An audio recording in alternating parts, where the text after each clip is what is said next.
Amis de TV Auxois, bienvenue au studio de Bligny pour ce 114e journal télévisé.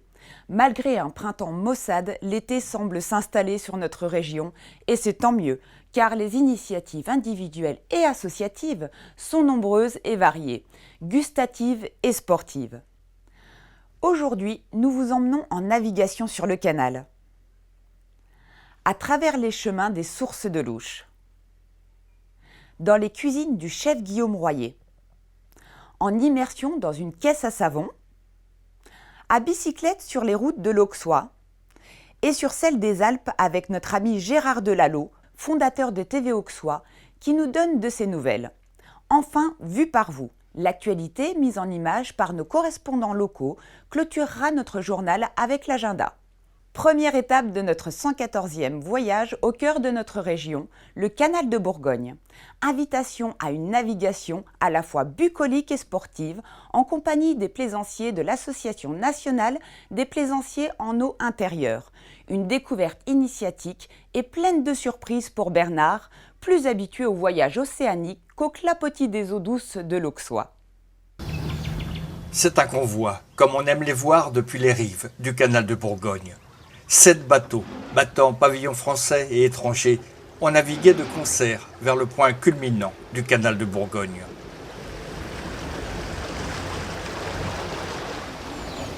La veille, les équipages se retrouvaient au port de Vandenesse en Auxois. Beaucoup de ces marins d'eau douce ont navigué par le passé sur des mers lointaines. De la navigation hauturière à la navigation fluviale, il n'y avait qu'un pas, plutôt qu'une écluse à franchir, car pour ces navigateurs, l'aventure est toujours au rendez-vous. Ça fait 4 ans que je suis en fluvial, mais je fais aussi de la mer. Beaucoup Antilles, Bahamas, et puis j'ai appris Bretagne. Lorsqu'on apprend à faire de la voile en Bretagne, c'est grâce cailloux dans les courants, on peut aller naviguer partout sur la planète. C'est pas un petit peu frustrant de se retrouver sur un canal sans horizon ? Non, parce que ça ne m'empêche pas d'aller voir ailleurs. Et puis là c'est ma résidence secondaire, donc je vis pendant 5-6 mois dessus. Est-ce que le canal de Bourgogne mérite d'être sauvegardé ? Ah bah il faut, attendez, c'est un patrimoine national et c'est dommage qu'il soit laissé dans cet état-là. Absence de bollard pour s'amarrer dans les écluses, rives dégradées, les plaisanciers s'engagent pour une réhabilitation du canal. On est là pour faire la fête, pour naviguer en flottille, mais aussi pour défendre les canaux. De manière à ce que le patrimoine bâti, canaux, écluses, barrages, reste en fonction, de manière à ce qu'on puisse avoir un réseau navigable et des liaisons possibles entre les différents bassins. Nous, on milite pour le maintien de l'ouverture du canal de Bourgogne entre Pouilly et Vénarel-et-Lombre. Le canal de Bourgogne plaît à tout le monde, comme à Françoise, la Parisienne, doyenne du convoi. Et le canal de Bourgogne, il est très beau et il est très particulier, mais très joli par endroits. Il y a des très beaux passages. Mais on ne chôme pas lorsque l'on navigue sur le canal. Long de 242 km entre Migène et Saint-Jean-de-Laune, il lui faut passer la ligne de partage des eaux à Pouilly-en-Auxois à une altitude de 378 mètres. Et pour cela, 189 écluses sont nécessaires. C'est un peu surprenant d'avoir autant de bateaux comme ça d'un coup, mais ça va le faire, il n'y a pas de raison. Combien de bateaux aujourd'hui ? Combien de bateaux ? 7, c'est ça ?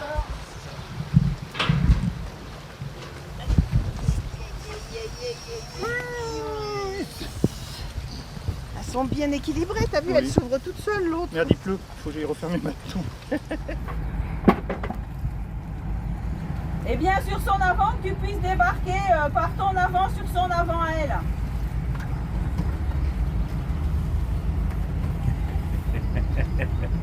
C'est un métier. Oh oui.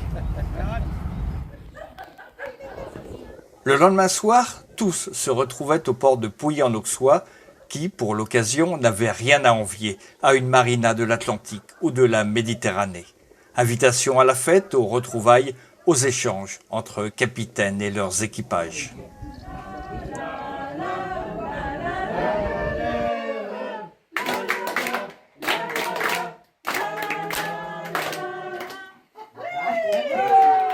N'en déplaise à certains, le canal de Bourgogne s'est encore fait rêver, que l'on traverse les plaines de l'Yonne et de la Saône ou en flirtant avec les prairies verdoyantes de l'Auxois. Près d'1 millier de marcheurs et d'adeptes du VTT se sont retrouvés pour la 18e Rando des Sources. Organisée par l'association des parents d'élèves de l'école de Bligny-sur-Ouche, avec cette année une nouveauté et pas des moindres, qui a remporté l'adhésion de tous les participants. Patrick Desplat a suivi l'événement pour notre plus grand plaisir. Malgré une météo incertaine, 700 marcheurs et 250 VTTistes s'étaient donné rendez-vous à Bligny pour la 18e édition de la Rando des Sources de l'Ouche. Pour le VTT, on a un parcours découverte de 17 km. Et pour des parcours qui commencent à être plus compliqués, on fait de 24 à 60 km. Je m'appelle Louis, je fais la rando 36 km, courait bien mais c'est boueux. Pour la partie marche, on a tracé des parcours d'abord pour le train de 3 à 11 km. On a une très belle réussite avec le 7 km ludique avec 100 personnes inscrites. Cette année, nouveauté, la 18e édition de la Rando des Sources, un parcours ludique imaginé par la maîtresse Céline et l'équipe éducative. On a été contacté par l'association des parents d'élèves pour imaginer une histoire en collaboration avec Isabelle qui à ses heures perdues est aussi conteuse. À partir de cette histoire, nous avons créé des énigmes que nous avons réparties sur le parcours. Et pour le reste de la marche, on a des parcours qui allaient de 8 à 25 km.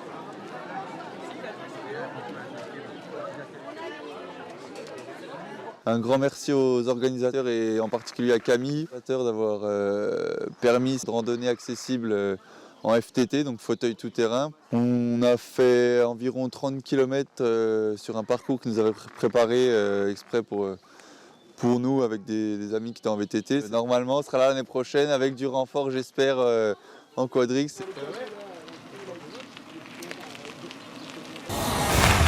Les Jeux Olympiques sont l'occasion de rassembler toutes les synergies associatives, qu'elles soient sportives ou sociales. Parmi elles, l'association vannettaise des cuisiniers solidaires qui animera début août des ateliers cuisine dans les quartiers prioritaires de Seine-Saint-Denis. Un engagement auquel s'est associé notre ami Guillaume Royer, chef de l'auberge de Guillaume à Vandenesse. C'est en son auberge de Vandenesse en Auxois que Guillaume Royer accueillait un mois avant le début des Jeux Olympiques Jacques Cardot, président des cuisiniers solidaires, spécialement venu de Bretagne. Au menu, la signature d'une convention de partenariat qui lie le chef cuisinier, meilleur ouvrier de France, au pari solidaire des JO 2024. Donc ça, c'est notre cuisine mobile, donc qui se déplie complètement et puis qui permet de faire au pied des immeubles toute une série de choses. Il suffit d'avoir l'eau et l'électricité. On aura ça ?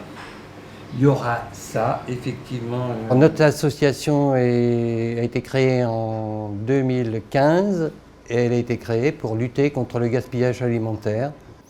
Alors aujourd'hui, je suis venu au titre de l'association pour effectivement signer avec Guillaume une convention de partenariat, puisque Guillaume va nous accompagner sur le projet Les Paris solidaires des JO 2024. On va donc intervenir à Paris et dans les communes de banlieue auprès des populations qui, effectivement, vont être un petit peu exclues des Jeux olympiques et des Jeux paralympiques. Et on sera là pour faire de la cuisine. On va donc préparer des repas qui seront destinés donc aux populations des quartiers prioritaires de la ville. Et puis, on préparera tous ces repas à l'aide de notre cuisine mobile. Parmi les partenaires de l'opération, des institutions nationales et régionales, telles la mairie de Vannes, la préfecture du Morbihan, le Conseil régional de Bretagne et des partenaires associatifs qui ont permis à de nombreux jeunes intéressés par les métiers de bouche de s'impliquer dans l'association. Ma motivation profonde, c'est une transmission. C'est pas parce qu'on n'est pas né cuisinier, qu'on n'est pas né dans X endroits, qu'on pourra pas évoluer. Et des fois, on peut donner l'envie à un jeune, se dire, tiens, demain, je vais peut-être attaquer un apprentissage grâce à ce métier-là, parce qu'un jour, il a rencontré des bonnes personnes. Et à un moment donné, il faut quand même tendre la main aux gens qui ont envie de s'en sortir et vouloir aller plus loin. S'inscrivant dans une démarche globale de développement durable et de responsabilité citoyenne, cette mission permet d'apporter durant les Jeux Olympiques une aide à l'alimentation quotidienne aux personnes démunies de Seine-Saint-Denis. Une action humaniste que ne pouvait refuser le chef Guillaume Royer. Les Bourguignons ont, paraît-il, une bonne descente. Il n'en fallait pas plus pour aiguiser la curiosité de Bernard et Jean-Claude, qui n'ont pas gravi le coteau viticole, mais les 570 mètres d'altitude de Châtellerault pour une course de caisse à savon aussi spectaculaire que déroutante. Au propre comme au figuré. Une descente à haute vitesse capturée par les caméras embarquées de TV Auxois. Les visages étaient tendus, les regards concentrés, avant le départ de cette nouvelle course de caisse à savon de Châtellerault.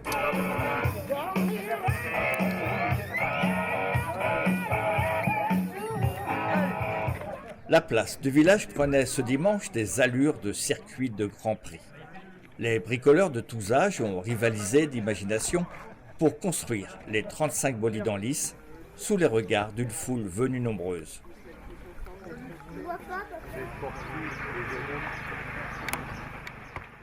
C'est la 4e course de caisse à savon, mais c'est la première qui est sur ce site-là. Donc, qui était très attendue parce que c'est une côte qui descend, quoi. Châtellerault est situé à 525 mètres d'altitude, donc on a des bonnes côtes. Ça apporte beaucoup de monde au village. On est 160 habitants et on double, triple, quadruple la population dans une journée. C'est énorme pour un petit village comme nous. La règle de la course est simple. 1000 mètres à parcourir sur une pente de 10%. Pas de chronométrage, le vainqueur étant celui qui effectue la plus grande distance après la ligne d'arrivée. Pour organiser une descente de caisse à savon, c'est un gros travail en amont. C'est un travail d'organisation où il faut être précis, c'est un travail de sécurisation parce que le maître mot d'une descente de caisse à savon, c'est la sécurité. Ce qu'il nous faut, c'est le moins d'accidents possible. Malheureusement, ça peut arriver, on le sait, on n'est pas à l'abri de ça. C'est des routes qu'on coupe, donc ça veut dire des autorisations préfectorales comme des autorisations municipales. C'est avoir une bonne équipe.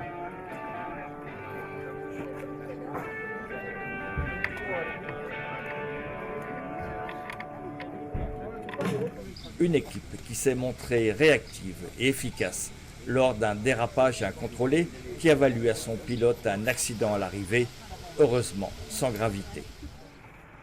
On a ouvert la course au départ aux enfants de 13 ans, plus de 13 ans. Il se trouve que dans la piste là, on a un petit garçon de 12 ans, mais qui a une grosse habitude des descentes, qui sait descendre, qui fait déjà du karting, donc qui a l'habitude de piloter et qui fait très attention, il n'a pas une voiture qui va très très vite. Tout exprès pour les téléspectateurs de TV Auxois, nous avons équipé la Rasta Rocket de Romain Crépier d'une caméra embarquée. Séquence frisson garantie.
Après la descente, il faut remonter. Le petit train de Festiquès se met alors en branle. D'autres courses sont attendues dans la journée. De la Claudio Capucci, épreuve cyclosportive de renom, à la Classique Junior Côte d'Or pour sa 2e édition, en passant par les boucles de l'espoir, manifestation solidaire, le cyclisme a été mis à l'honneur début juin sur notre territoire. Un reportage signé Patrick Verne. Début juin, notre territoire a accueilli 3 des 4 épreuves cyclistes majeures de l'Auxois-Morvan. C'est tout d'abord la Claudio Capucci qui a sillonné notre canton. Avec près de 500 participants et sous le soleil, l'édition 2024 a été un réel succès.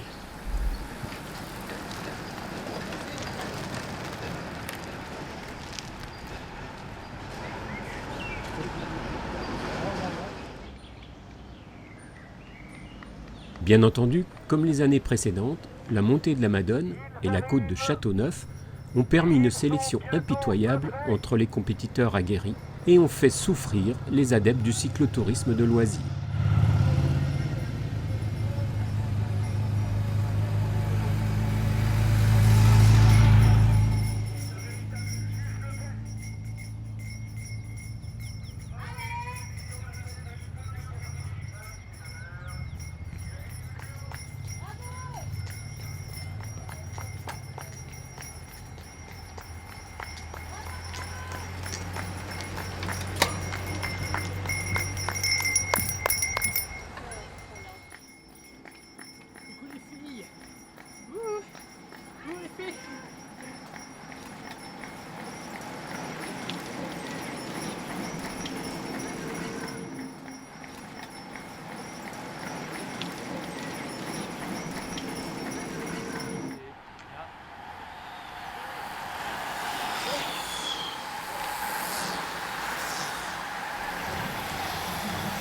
Une semaine plus tard, les participants aux boucles de l'espoir, organisées par le Vélo Club Pouilly-en-Auxois, ont permis, grâce à leur participation solidaire, la remise d'un chèque de 4 500 € à partager entre le centre Georges-François Leclerc et l'association Coup de pouce. Enfin, dernier élément du triptyque, dimanche 9 juin, Pouilly a accueilli le départ de la 3e et dernière étape de la Classique Junior Côte d'Or, avec un plateau international très relevé. Nous sommes sur la 3e étape de cette 3e édition de la Côte d'Or Classique Junior. C'est la première épreuve internationale en Bourgogne-Franche-Comté, inscrite au calendrier de l'Union Cyclisme Internationale. Aujourd'hui, on a 8 équipes de nationalité étrangère et 18 équipes de nationalité française. Au départ, on a des coureurs tels que Camille Charret, le champion de France en titre de la catégorie U19, donc les 17-18 ans. Et on a un très beau niveau avec par exemple Edgar Barthélemy qui a gagné d'une manière spectaculaire hier et je pense qu'aujourd'hui on aura encore une très belle étape. L'occasion de rencontrer de jeunes coureurs très prometteurs, les futurs champions de demain, certains ayant déjà signé des contrats avec les équipes professionnelles. On est très bien placé au général avec toute l'équipe, donc forcément ce serait essayer de bouleverser le classement général cet après-midi. On sait qu'on a les capacités pour et voilà, on n'est vraiment pas très loin, sachant qu'en voyant la bosse du circuit final, il y a beaucoup de choses à faire cet après-midi. L'objectif est évidemment de ramener le maillot à la maison. On a quand même une assez grosse avance de 30 secondes sur Villefranche. Ça va être assez compliqué car ils ont le champion de France en titre Camille Charret. Ça va être vraiment un objectif de gagner ce maillot. Après la victoire d'étape, si on peut l'avoir, ça va être bonus. Et c'est sous un ciel menaçant que le peloton a quitté Pouilly pour rallier Semur, où Edgar Barthélemy a été proclamé vainqueur de cette édition 2024.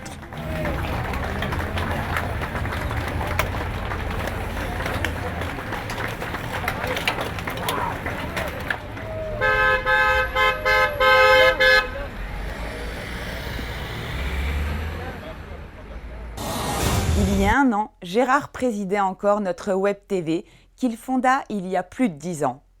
Depuis, il prend une retraite bien méritée en son moulin bélinéen. Mais une retraite active et sportive, loin des canapés et de la cheminée. C'est avec un immense plaisir que nous lui tendons de nouveau le micro pour le bonheur d'entendre une voix reconnaissable entre mille. J'ai mis 10 ans après la vraie retraite pour être vraiment en retraite. Je fais du vélo maintenant. Je m'active surtout en vélo. Mais je continue à filmer, faut pas croire, je présente un film dans pas longtemps. Cette année, je suis à 6300 km. J'ai été dans les Vosges depuis Bligny, puis je suis allé aussi dans les Alpes. On a traversé les Alpes il n'y a pas longtemps. Et je vous en fais profiter parce que c'était vraiment beau, puis on a eu du beau, parce qu'on a eu du beau temps, ce qui est rare. On est parti de Sisteron. On était 3 cyclistes, 3 jeunes. J'étais le Benjamin. J'étais avec un autre cousin qui a 80 ans et un de ses amis qui a 83 ans. Et on a fait des étapes de 100, 120 km. On a commencé par le col d'Alos, le premier jour, simplement pour se faire les pattes. Puis après, on a fait Vars-Izoard dans la même journée. Le 3e jour était une journée extrêmement difficile parce qu'on a enchaîné le col du Lotaret, le col du Galibier, puis le Télégraphe. Et enfin, on est monté jusqu'à Valseny, au pied de l'Iseran. Et le dernier jour, on a fait le Cormet de Roseland et les saisies. Un périple de à peu près 570 km dans les Alpes, en gros 10 000 mètres de dénivelé positif. Alors, les prochains projets, c'est remonter le Selvio, que j'ai monté l'année dernière en Italie, qui est un col magnifique. Donc, je vais m'entraîner tout l'été pour ça. Ce que je n'ai pas dit, parce que c'était prétentieux, c'est quand même j'ai un vélo électrique. Mais ça ne suffit pas. Pour faire 120 km avec un vélo électrique, il ne faut pas user la pile. Donc, il faut vraiment beaucoup pédaler. On est le premier dimanche de juillet, donc c'est notre premier marché. Il y en aura tous les dimanches matins, de 9h à 13h, et jusqu'au 25 août. On trouve déjà du vin de Torré-sous-Charny, on a du miel de Châteauneuf, du miel de Vannes, des volailles de Bligny-sur-Ouche ou Schrott, des charcuteries de Bison de Martrois, des liqueurs de la Doigt-Sérigny, puis il y a des artisans, de la poterie, donc la dame et la Vannes, les Liflamme, une dame qui répare des fauteuils, on a des légumes aussi, des chanais, et la semaine prochaine on aura certainement du pain d'Antigny, et les charcuteries de Mistry auront leurs fameux pavés qui sont appréciés de tout le monde. Qu'est-ce que vous aimez bien dans ce marché? J'aime bien le cadre, l'ambiance. Généralement, il fait beau et on a des clients sympathiques. Ce qui me plaît, c'est le cadre. On est au bord du canal, au bord de l'eau. C'est très sympathique. On est dans des endroits ombragés et une bonne clientèle, disons.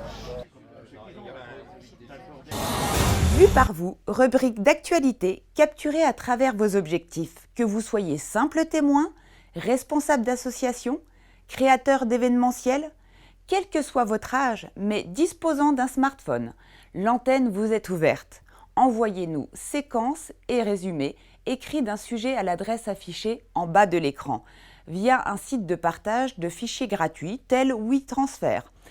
Vos rushs seront montés par nos soins, mais il y a quelques bases à retenir pour bien filmer. C'est pourquoi nous organisons des séances de formation de 2 heures dans les villages de notre communauté de communes. Prochaine session, mi-juillet à Vannes, où nous vous attendons nombreux.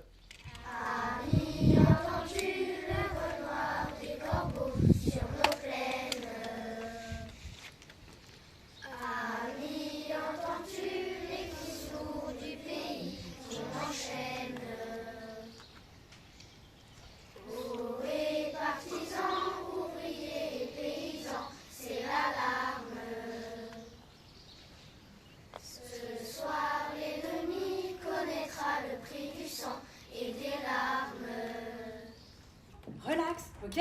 On a fait 3 fois le tour du quartier pour pas se faire repérer. Donc maintenant, tu respires. Ah bah là, c'est charmant, là. Ah bah... Qu'est-ce que vous buvez? Ah bah, c'est mon verre.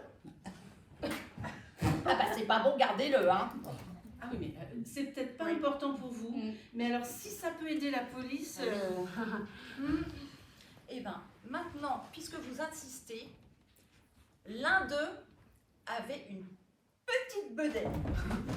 Ah ouais? Ouais. C'était lequel des deux? C'était celui qui pillait les vitrines et volait les présentoirs. Quoi? N'est-ce pas? Oui. Je vous souhaite une excellente soirée. Je vous dis à tout à l'heure. Et puis, allons-y pour la fête, messieurs.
Il fait un temps exécrable en ce dimanche d'élection.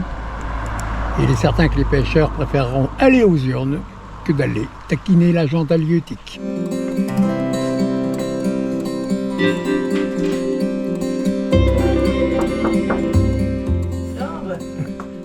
Qu'est-ce que c'est? C'est déjà prête? Alors il paraît qu'en Corse, on a l'habitude de faire voter les morts, et bien en Bourgogne, et plus particulièrement en Côte d'Or, on fait voter les centenaires. Pour un avenir meilleur. Oui, je le savais. C'est pas grave, tant pis. Hein. Vous pouvez voter, Madame Delalo. Faut signer. Ah oui. Oups, là, au bout du doigt. Là. Voilà. Non, là. Allez. C'est bon. Vas-y. À voter. Bon, bah, la centenaire. Un peu plus, hein? Ouais. On peut dire l'âge? Bien. 103, dans un mois. Et alors, on a été voté? Je suis allé voter, j'ai fait mon devoir de citoyenne. Bon. Et alors, t'es la plus vieille téléspectatrice de TV Auxois. Je suis la doyenne. Hein. Oui. Oui. Comme dans mon village, je suis la doyenne aussi. Tu dis un petit mot d'encouragement à l'équipe? Ah oui, là, j'ai vu qu'ils avaient repris, c'est bien, je suis content. J'aimais bien regarder le journal. Mais je trouve qu'il n'y en a pas assez, hein. Tous les mois, c'est pas beaucoup. Bon, bah. Mais le dernier était très... C'est la fin de notre journal. Merci de l'avoir suivi. Prochain rendez-vous à la rentrée, mi-septembre. D'ici là, nous comptons sur vous pour nous transmettre les affiches des futurs événements de la rentrée à l'adresse mail indiquée en bas de l'écran.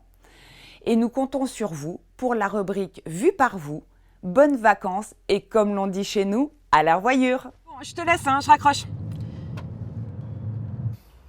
Elle t'a dit qu'elle arrivait à quelle heure, maman? Ah non, j'ai oublié. Bah attends, je lui demande.